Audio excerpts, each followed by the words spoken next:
Então, pessoal, vamos começar aqui mais uma aula de termologia. Sejam bem-vindos à nossa aula de hoje. E nós iremos falar, né, sobre escala Kelvin, o zero absoluto aí também.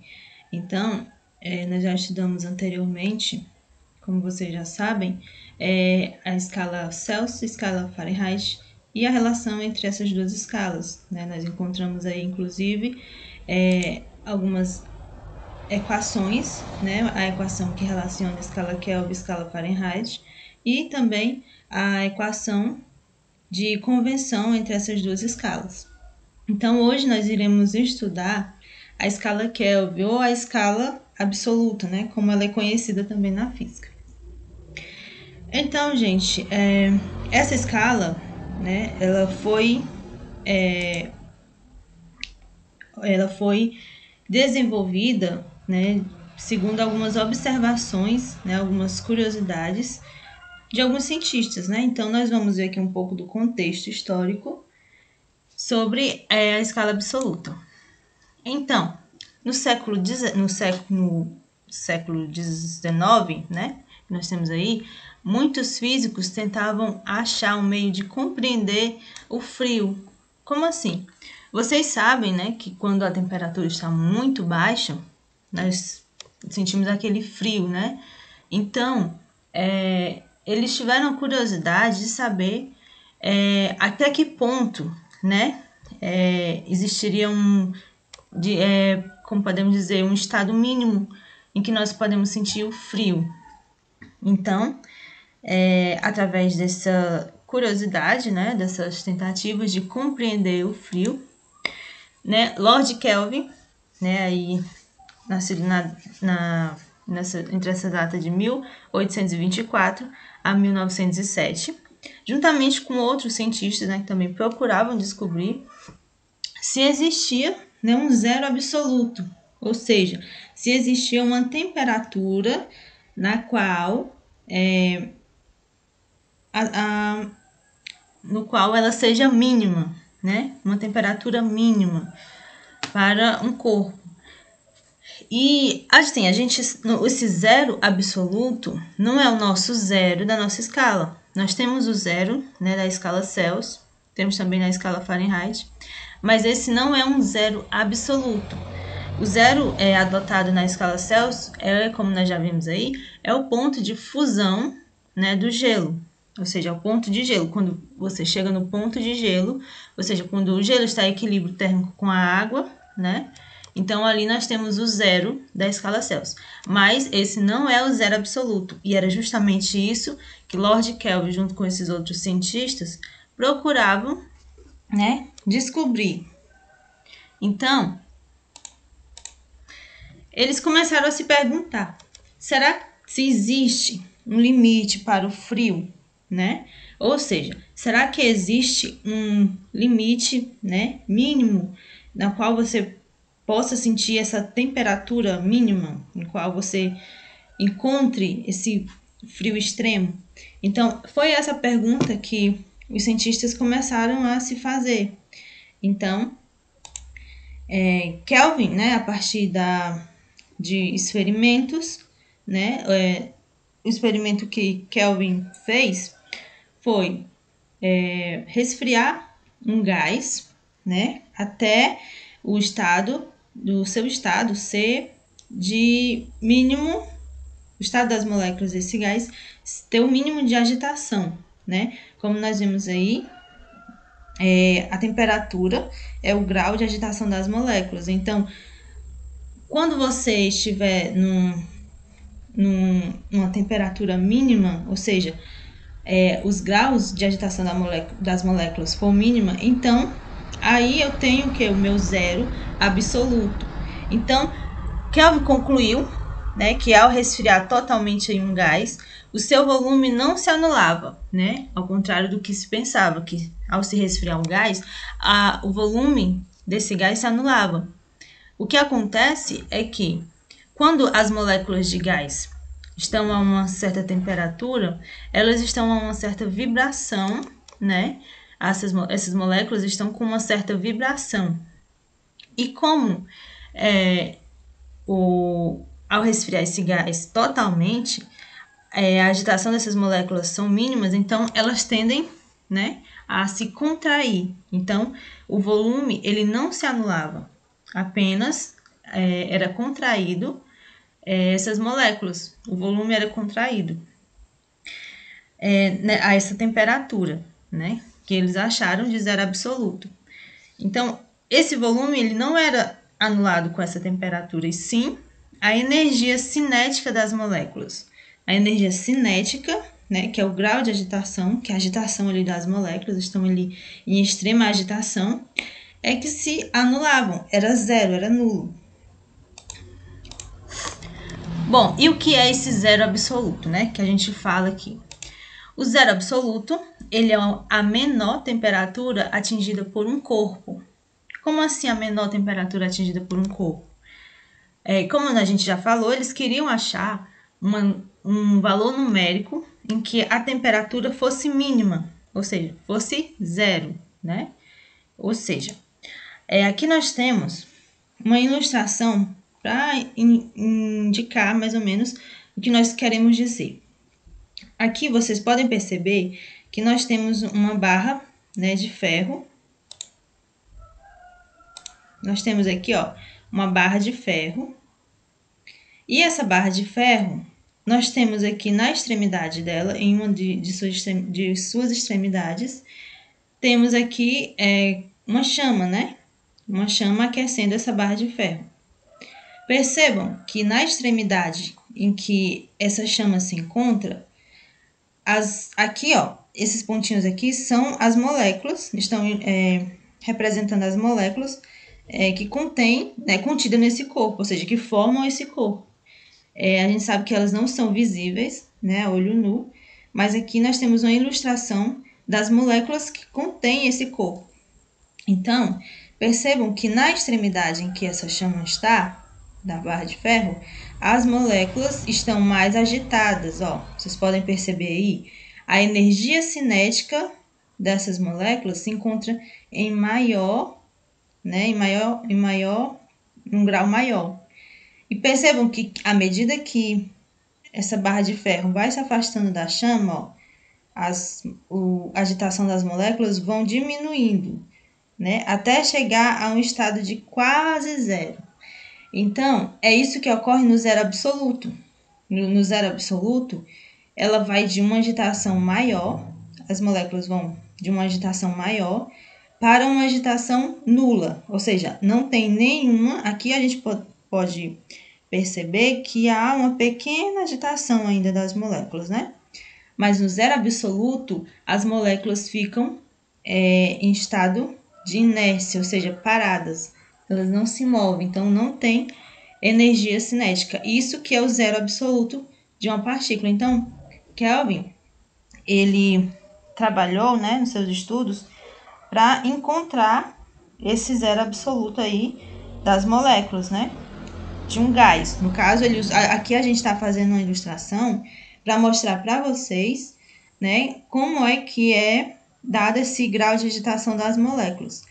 Mas esse experimento que Lord Kelvin fez, ele fez com um gás, né? Ele pegou o gás, resfriou esse gás totalmente, até que ele atingisse aí uma temperatura mínima, ou seja, onde a energia cinética dessas moléculas fossem de zero. Então,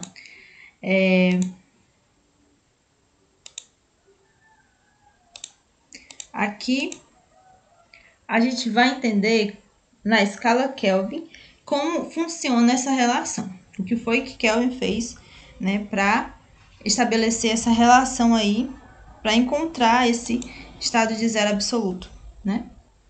Então, a partir dessa conclusão, né, que ele teve, ele propôs uma nova escala termométrica, que simplificava a expressão matemática na relação com outras escalas. Então, aqui nós podemos ver, nós temos aqui esse gráfico, né? Nós vamos entender como foi que Kelvin fez para encontrar esse zero absoluto. Bom, então, aqui nesse gráfico nós podemos observar que nós temos aqui uma comparação, certo? Na escala Celsius e escala Kelvin. Então, na escala Celsius, eu tinha aqui, né, no zero, a uma temperatura zero. Aqui nós temos um gráfico da temperatura em função do volume desse gás. Então, a uma temperatura zero, esse gás, ele atingia um volume V1, que nós chamamos aqui de V1, que está representado bem aqui por esse pontinho. Então, a uma temperatura de 0 graus Celsius, esse gás estava a um dado volume V1.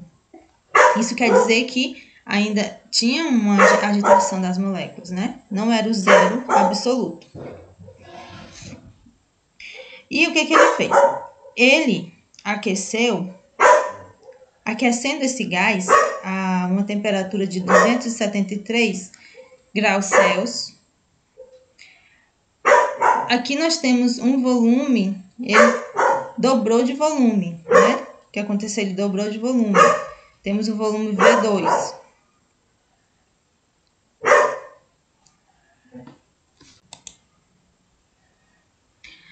E aqui, ao dobrar, né, novamente essa temperatura, aumentando aí mais 273 graus Celsius, nós temos um volume de gás V3 aqui.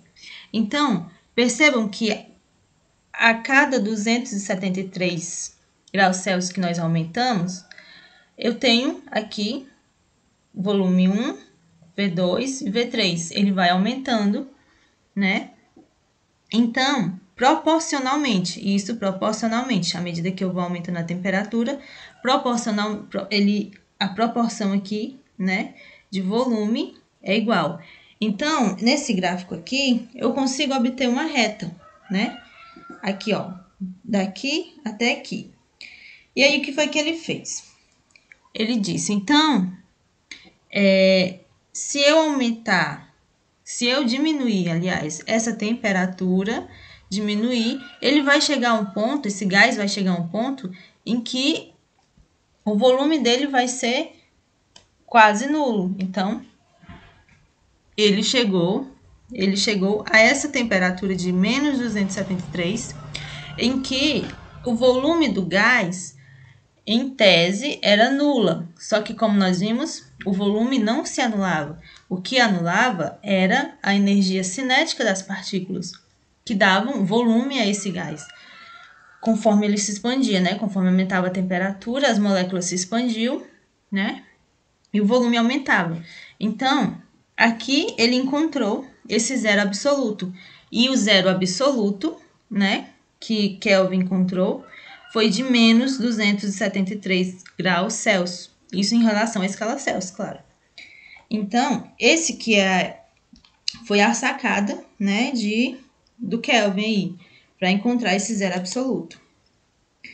Então, aqui, ó, nós podemos observar aqui nessa ilustração que nós temos das duas escalas, escala Kelvin e escala Celsius. Aliás, aqui eu esqueci, mas é a escala Celsius. Aqui na escala Celsius, né, nós temos aqui uma comparação com a escala Kelvin. A partir da escala Celsius, né, fazendo essa comparação aí do experimento com gás, ele obteve aqui a escala Kelvin. Então, nós temos aqui o zero absoluto. O zero absoluto na escala Kelvin corresponde a menos 273 graus Celsius na escala Celsius. E aqui nós temos o ponto de gelo, né, na escala Celsius, que corresponde a 273 graus na escala Kelvin, né, que é o zero da nossa escala. Então, aumentando aí 100 graus, né, mais 100 graus, que é o ponto de vapor na escala Celsius. Na escala Kelvin eu tenho 273. Percebam que aqui à medida que eu aumento aqui, aqui também aumenta, né, a mesma medida, o mesmo tanto. Então, se eu aumentei 100 graus aqui, aqui eu também tenho um intervalo de 100 graus. Então, essa foi a comparação que Kelvin fez a partir daí para construir a sua escala. E, por fim, né, ele estabeleceu uma equação que relaciona aí a escala Celsius e a escala Fahrenheit. Né? Nós podemos perceber aqui, ó, nós fazemos a substituição, né? Geralmente, se eu tenho um valor na escala Kelvin e eu quero saber quanto esse valor corresponde na escala Celsius, eu vou substituir o valor que eu tenho na escala Kelvin aqui e eu vou achar o valor na escala Celsius. Ou vice-versa, se eu tenho na escala Celsius, eu vou substituir e achar o valor que eu quero na escala Kelvin. Então, basicamente é isso. E eu espero que vocês tenham compreendido. Agora nós vamos só fazer um exemplo, né? Experimentem, para vocês confirmarem, experimentem. Como nós temos aqui, ó, essa relação das escalas, nós temos aqui na escala Kelvin, nós temos 0 graus Kelvin, né? 0 graus. Então, supondo que eu não conheça esse valor, que eu desconheça esse valor aqui, só usando a fórmula, eu vou encontrar esse menos 273. Ou seja, eu tenho aqui um valor na escala Kelvin, né? E eu quero saber quanto esse valor corresponde na escala Fahrenheit. Ou seja, aqui eu coloco o 0, né? Aqui o 0, substituo bem aqui, e vai ser igual a θ graus Celsius mais 273. Então, aqui eu tenho 0 e aqui eu tenho θc, né? Aqui, o que eu faço? Esse 0 não vai me servir de nada, então eu vou passar aqui. Aliás, eu tenho esse θc mais 273. Eu vou passar esse 273 para o outro lado da igualdade, né? Já que aqui é 0. Então, eu vou passar ele para o outro lado da igualdade com um sinal negativo. Então, aqui está positivo, passa negativo. Então, eu vou ter que θc, vou tentar fazer aqui, né, com a caneta. Eu vou ter que θc é igual a menos 273. Então, esse foi o valor que nós encontramos de θc, né? Que é o que corresponde a esse valor aqui.